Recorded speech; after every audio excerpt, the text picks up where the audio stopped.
Bueno, gente, ahí estamos otra vez con para terminar esta última parte. Entonces decíamos que teníamos 3 tipos de tejido, ¿no?, que forman los huesos. En cierta manera, esto tiene que ver a cómo las células óseas se acomodan en cuanto a su matriz también extracelular. Básicamente, entonces tenés un tejido compacto, que la palabra te lo dice, va a ser bien compacto. ¿Qué va a pasar acá? Las células óseas van a estar todas juntas, sin dejar espacios entre ellas. Existe matriz, pero las células están muy juntas. En el esponjoso, las células se encuentran mucho más separadas en el tejido, con lo cual hay mayor espacio entre la célula y célula. Y en el tejido reticular, obviamente, el tejido reticular es un tipo de tejido esponjoso. Básicamente también están bastante separadas las células. En realidad el tejido reticular forma la médula ósea, ¿no? Acá nosotros tenemos entonces que el tejido compacto está formado por muchas láminas óseas muy juntas. O sea, porque esas células óseas, los osteocitos, están en una lámina. Osteoplastos se llaman esas láminas.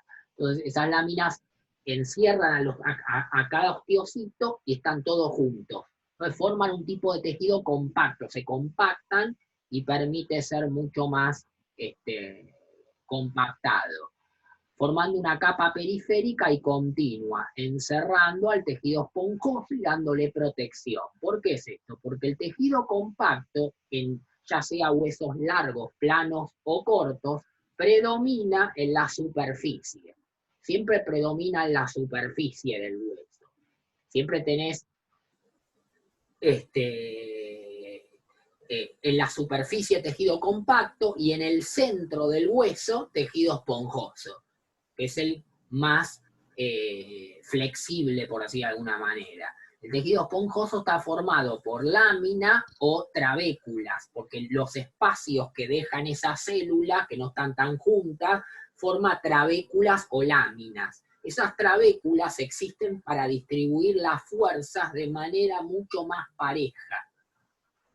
Están orientadas de tal forma que le dan al hueso mayor resistencia ante diferentes presiones. Esto porque yo acá veo, ven que acá tengo tejido compacto, bien compactado en la periferia, y acá esto que queda tipo como granulado serían las trabéculas, el tejido esponjoso,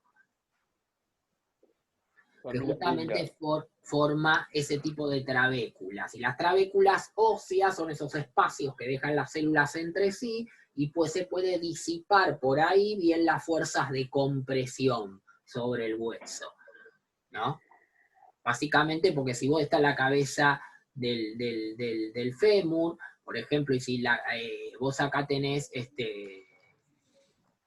una fuerza que hace presión en este punto, si toda la fuerza recaería en este punto, en un punto solo del hueso, si el hueso no tuviese la capacidad de disipar estas fuerzas en líneas, que son las trabéculas, para llevarlas en diferentes direcciones, caería toda la fuerza de ese punto en un punto solo del hueso, y eso haría que se fracture rápidamente o que tenga menos resistencia. Al tener las trabéculas, esas fuerzas se pueden disipar, se pueden repartir en todo el tejido, hacia diferentes sentidos. Entonces, puede repartir mejor la fuerza de presión. Piensen que el hueso soporta 3-4 veces más de tu peso corporal cuando caminás, cuando saltás, cuando corres. Entonces, ¿por qué está diseñado así? Bueno, porque su diseño le permite repartir de tal manera las fuerzas de compresión, las fuerzas que es muy resistente. Es también flexible, también es, como todo tejido biológico, susceptible a la lesión. O sea, no hay ningún tejido que se deje de lesionar o no se pueda lesionar. En cuanto, obviamente, a lo que es la capacidad ósea. Ahora, todo este remodelado óseo es importante conocerlo porque con el ejercicio metabólicamente mejora todo este remodelado. el ejercicio físico como adaptación, sobre todo los entrenamientos con sobrecarga, que son aquellos que lo exponen al hueso a más carga todavía, mayor impacto, y los de impacto como salto y demás, son aquellos que más beneficios tienen sobre esta formación de trabécula. El hecho de saltar, de repetir, de hacer estas acciones de impacto contra el hueso, son beneficiosas para el tejido óseo. El problema es cuando ya la patología está instalada. Obviamente, si yo tengo una persona que tiene una problemática, tendría que ver cómo progresivamente la meto en actividades de impacto, de acuerdo también a qué tipo de patología tenga y qué compromiso sobre la articulación tenga, ¿no? Entonces tenemos que ahí diferenciar bien que hay un diagnóstico médico, si se quiere traumatológico, kinesiológico, y después va a venir a vos al entrenamiento con un alta o no. Eso después obviamente lo va a decidir el profesional que prescribe eso, y vos vas a tener que seguir esas directrices, ¿no? En cierta manera, un poco, a veces estés o no de acuerdo, porque es cierto que a veces el médico no... es como decir, bueno, tener una persona con osteoporosis, por ejemplo, y generalmente la mandan a caminar. Bueno, ese no es un tipo a ver, ¿cuánto puede mejorar caminando? Está bien, si es una persona sedentaria, la primera semana va, camina, hace una actividad, mejora un poquito, pero después ya está. Al contrario, es más que progresivo, es regresivo. O sea, ya no es una actividad que va a ayudarle por el estrés y por el impacto que necesita el hueso a su patología.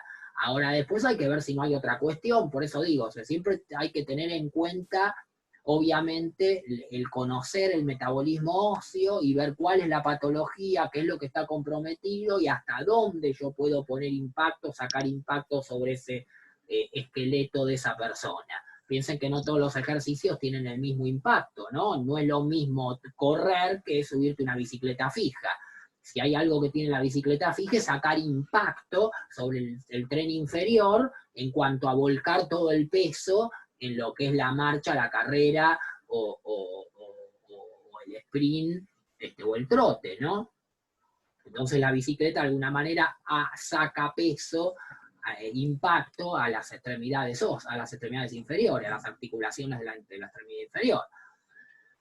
Digo, bueno, todo es progresivo en el ejercicio, pues lo van a ir viendo en las materias de entrenamiento, donde todo se va a ir planificando de forma progresiva. O sea, tengo que tener en cuenta las cargas, pero tengo que siempre saber el metabolismo. Muchas veces lo que tiene es que por el tiempo quizás o por la acción nos paramos mucho en el músculo y no tenemos en cuenta el tejido conectivo y el hueso, que son fundamentales también y que generan adaptaciones con el ejercicio físico, y que trabajan también en compañía del músculo, porque el aparato locomotor no es músculo solamente.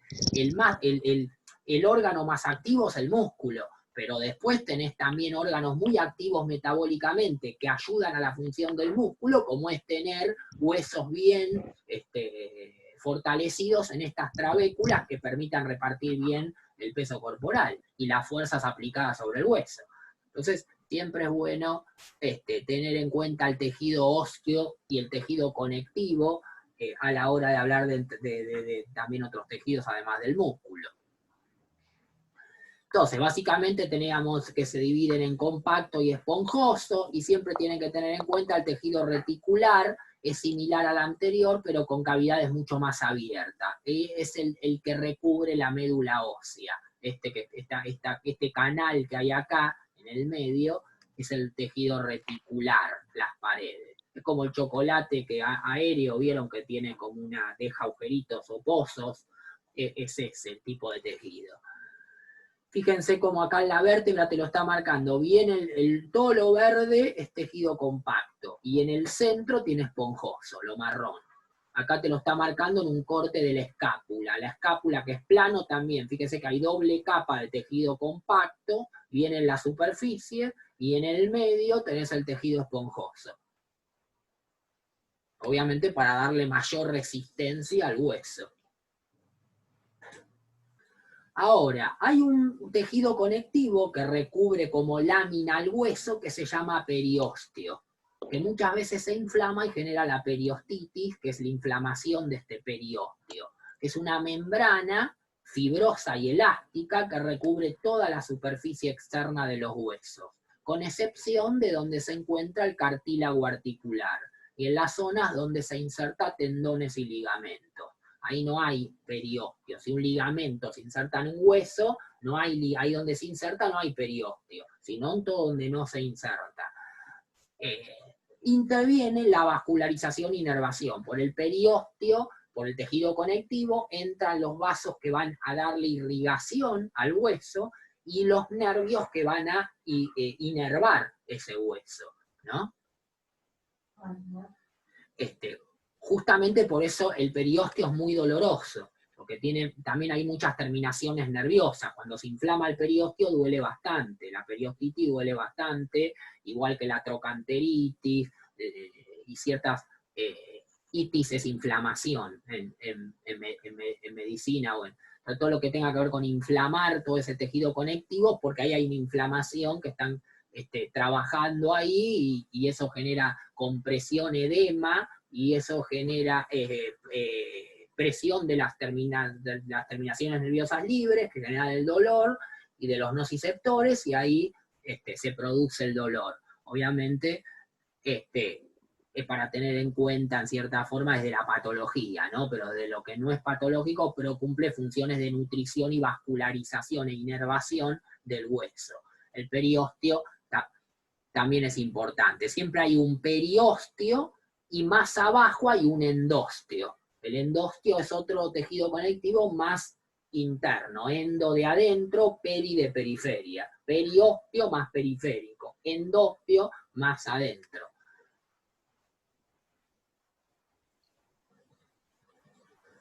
También encontramos en algunas articulaciones más clasificadas como de movilidad grande, como las diartrosis, después la vamos a ver de acuerdo a su movilidad, lo que es el cartílago de conjunción. El cartílago de conjunción interviene en el crecimiento longitudinal del hueso largo. Se lo puede ver en el transcurso del crecimiento, por lo tanto son observables en chicos o personas jóvenes. Este cartílago de conjunción, que lo vas a ver en la metáfisis, básicamente, y en los chicos y jóvenes. Bueno, la vascularización, que es la irrigación del hueso, obviamente el hueso presenta lo que se llama agujero nutricio, que lo ves, si te dan un hueso a un cuerpo humano, vieron anatomía, bueno, se estudia con huesos, a veces del cementerio, antes iban a buscar la facultad, decían nota, en el cementerio le dan hueso, y vos te lo traes para estudiar. En esos huesos disecados ya y demás, se ve el agujero nutricio. El agujero nutricio es un agujero en el centro del hueso, en algún punto del hueso, donde entra la arteria nutricia, que es la que nutricia porque nutre al hueso, llevándole nutrientes a través de la sangre. Y de ahí se nutre el hueso. Y también de ahí salen las venas nutricias, que sacan la sangre que van a ir al retorno del corazón, ¿no? Sangre que entra y sangre que retorna. Bueno, la vascularización e irrigación en el hueso es muy amplia. Esto nos habla de una gran importancia, obviamente, que implica para este tejido que existe una buena circulación arterial y venosa para su buen funcionamiento. A ver, si un tejido no llega sangre, no llega oxígeno, se muere. O sea, ahí hay necrosis. Eso es muerte celular por falta de oxígeno. Cualquier tejido del cuerpo. Hay algunos que después lo vamos a ver, que es el cartílago, y justamente el cartílago articular es el único tejido que no está irrigado ni vascularizado. Pero por algún método se nutre, siempre es por el líquido sinovial que segregan adentro de las articulaciones. Ahora, después todos los tejidos del cuerpo están irrigados. Llega sangre con oxígeno. Si en algún momento esa sangre dejara de llegar a ese tejido, a ese órgano, el órgano se muere. No le llega más, eso es lo que pasa en un infarto agudo de miocardio. Cuando se tapa una arteria, obviamente no irriga más, se tapa una coronaria que irriga el corazón, no llega sangre, se infarta, se mueren las células miocárdicas y uno deja de funcionar el corazón y te morís por un infarto. Eso es en segundos. Lo que pasa es que por eso les digo, obviamente porque el corazón late continuamente, si se para, fuiste. Ahora, ningún tejido puede estar desprovisto de oxígeno, ni puede haber menor cantidad de oxígeno o mayor, a veces lo hay de acuerdo a las circunstancias, pero siempre tiene que estar el oxígeno, siempre. Con lo cual, y los nutrientes también, obviamente van a ir por sangre, ¿no? Que también van a ser llevados para el metabolismo.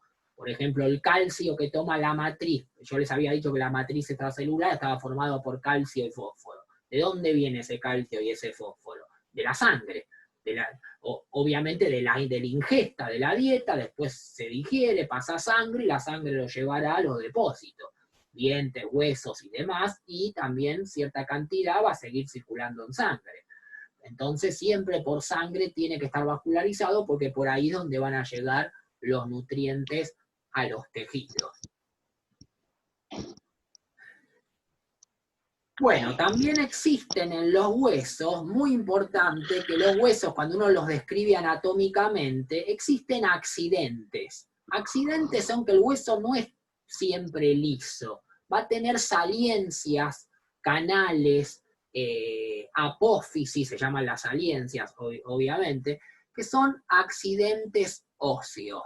Estos accidentes son diferentes relieves, vamos a poderlo definir para que tengan una idea, son diferentes relieves o realces que en forma de eminencias o elevaciones, o bien en forma de depresiones o fosas, canales, etcétera, están presentes en los huesos.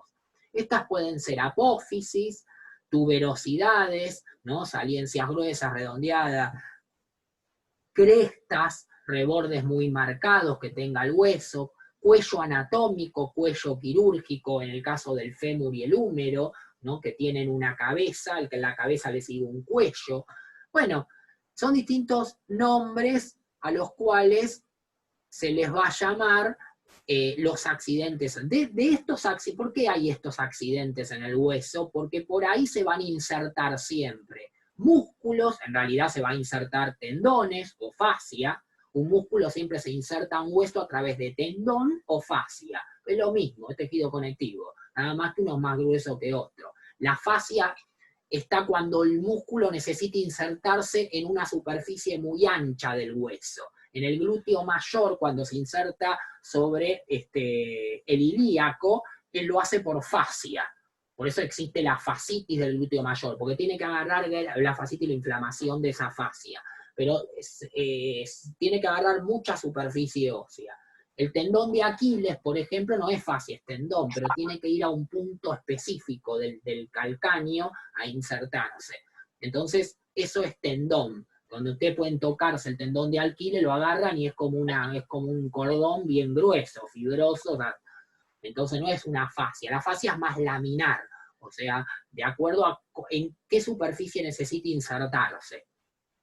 Por eso es muy común encontrar tendones que es en los músculos que se insertan en las extremidades, y fascia en los músculos que se insertan en el centro, en el tronco, en la pelvis, en la cintura escapular. Entonces es importante tener en cuenta eso ciertamente, porque por los accidentes se insertan tejido conectivo, o sea, músculos a través de tendones o fascia, y también pasan paquetes vasculonerviosos. ¿Qué es un paquete vasculonervioso? Arteria, vena, nervio. A eso se llama paquete vasculonervioso. O sea, una arteria a una vena y a un nervio, que generalmente a veces van juntos, a veces van separados, o van juntos para ya sea las arterias y venas para irrigar y los nervios para inervar, para darle función desde el sistema nervioso central, ¿no? Si necesita inervación, todos los tejidos están inervados por nervios sensitivos y motores, ¿no? Entonces eso después los van a ir viendo, todo eso fisiológicamente lo van a ver en fisiología hablando, ¿no? Cuando tengan fisiología van a hablar de todo eso, la parte fisiológica. Acá solamente describimos, básicamente, pero algunas cuestiones sí podemos mencionar en cuanto a lo fisiológico. Entonces siempre tienen cuello quirúrgico, algunas demás. Bueno, entrando a ver el tiempo, bueno, podemos hacer una introducción porque ahora nos toca entrar, vimos osteología a grandes rasgos, ¿no? Ustedes después si quieren pueden, cualquier libro de anatomía, en la parte de locomotor, te lo divide en artrología, miología y osteología, ¿no? Pueden ir a la parte de osteología y leer un poco más y indagar si quieren más sobre esa cuestión de generalidades óseas. Y después vamos a ver si vemos algo van a seguir viendo en fisiología, en cuanto al metabolismo óseo, del calcio y demás.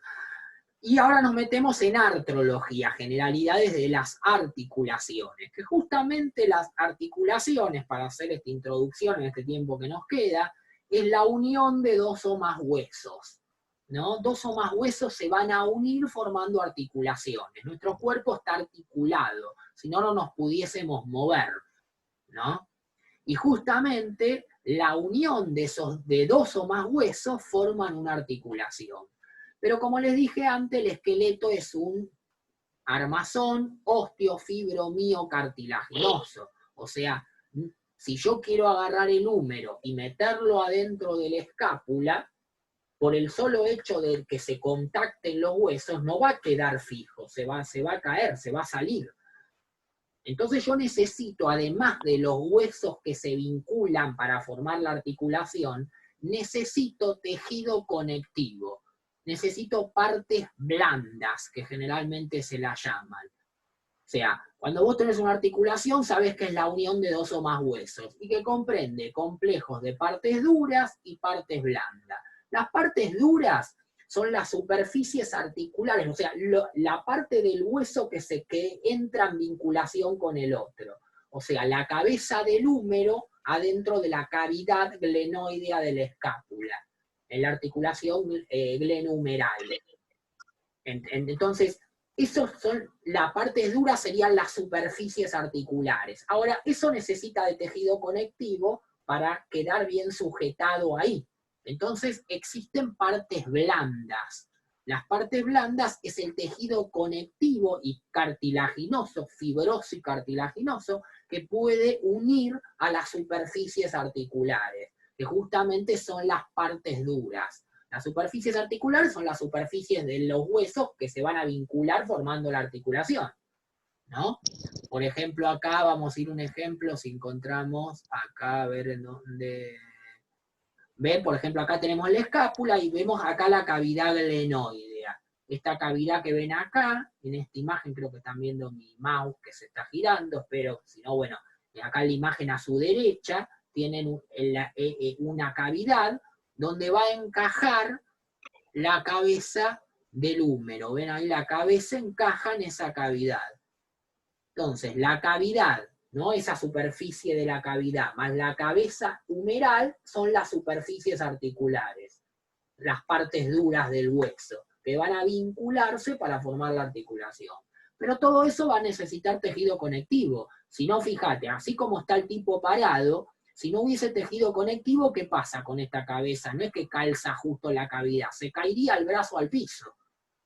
Entonces, para que la cabeza humeral quede clavada en la cavidad glenoidea, vos necesitas tejido de conexión, conjuntivo. Tejido conjuntivo, tejido conectivo es lo mismo. Junta, une. Esa es la función del tejido conectivo. Es retráctil, se retrae, achica, junta, porque quiere juntar.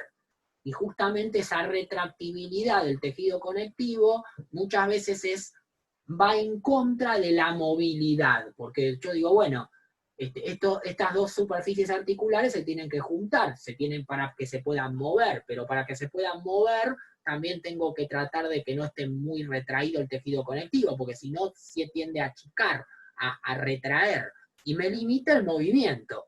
Eso es lo que pasa en el sedentarismo o en la persona que no se mueve mucho. El tejido conectivo se va retrayendo, la cápsula articular, después vamos a ver esas partes blandas, cómo son, la cápsula, todo el tejido conectivo, los ligamentos se retraen y cada vez impiden más el movimiento.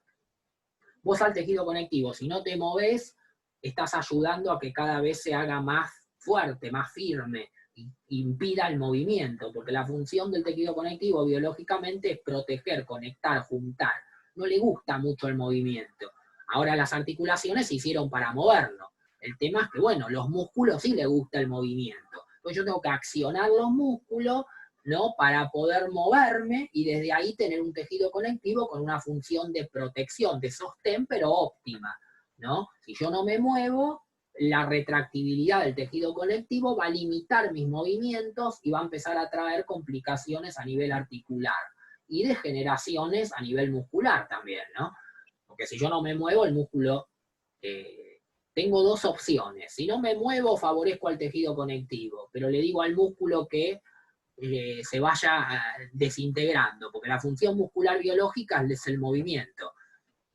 Y si me muevo mucho, tengo que tener tejido conectivo también bastante estable y movilidad óptima. Tampoco es moverme demasiado o moverme mal, ¿no? Pero bueno, la idea es siempre tener en cuenta esto, que al tejido conectivo no le gusta el movimiento y al músculo sí le gusta el movimiento. Entonces yo para mantener músculo me tengo que mover. Y si no me muevo voy a mantener más tejido conectivo que músculo. Entonces voy a estar cada vez más limitado. Más allá de que el límite que me marca el tejido conectivo, el límite que marca el tejido conectivo, la movilidad, es fundamental, porque protege, junta, ¿no? Si no tuviese esas partes blandas sobre las superficies articulares, no pudiese darle estabilidad a la articulación. Como les ven acá, caería el brazo al piso. Y sin embargo, eso no pasa, porque hay tejido conectivo. También tejido conectivo hay adentro de las vísceras, en el corazón, en el intestino, todo sostenido acá adentro, porque si no caería al piso también. Fíjate, la cavidad abdominal no tiene hueso, tiene pared muscular y piel, y tejido celular subcutáneo y peritoneo, que es tejido conectivo. Si yo acá no tuviese tejido conectivo, caerían las vísceras al piso. Entonces, tejido conectivo está la fascia, que es todo tejido conectivo, junta, une los órganos. Hoy hay un gran estudio sobre la fascia, ¿no? Que además de unir y juntar, tiene propiedades mecánicas, endocrinas y demás, pero la fascia es un gran tejido conectivo que te va uniendo las estructuras. Entonces, si vos tuviste por ahí una retracción facial a nivel del tobillo, por ahí te duele el hombro. ¿Y por qué? Si el problema está acá abajo, lo tengo acá arriba. Y porque se retrae toda la fascia. Entonces el problema por ahí lo tengo limitado en el hombro. Entonces hoy el estudio de la fascia habla un poco de eso, ¿no? Hay libros, bueno, hay un montón de estudios sobre la fascia en su vinculación con el movimiento y la estructura. Bueno, entonces vamos en esta introducción de lo que es el ingreso a las articulaciones, vamos a dejar acá.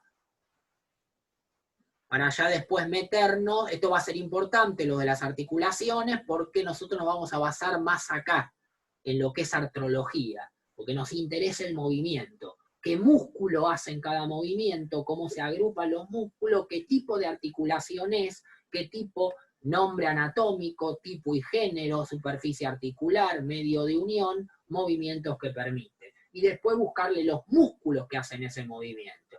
Y eso va a ser el punto de partida para que ustedes busquen. Más que una anatomía muy descriptiva, va a ser más funcional. A mí me interesa más que vayan a las articulaciones. Saber qué tipo, género de articulación, lo vamos a ir viendo por parte, cuando entremos en tronco, columna, después miembro superior, miembro inferior, y clasificando estos 5 ítems. Siempre que voy a describir una articulación, tengo que saber estos 5 ítems. Nombre anatómico, tipo y género, superficie articulares, medios de unión, movimientos que permiten. Y desde ahí empezar a llevar el estudio de esto. Bueno, nos vemos entonces el miércoles que viene y les dejo subir a estas clases al Dropbox. Así si se las quieren bajar ya la tienen ahí grabadas. Nos vemos entonces a la misma hora el miércoles. Que tengan buen fin de semana. Gracias. Dale, Gracias, Juan. nos vemos. Gracias, profe. Nos Gracias. vemos la próxima.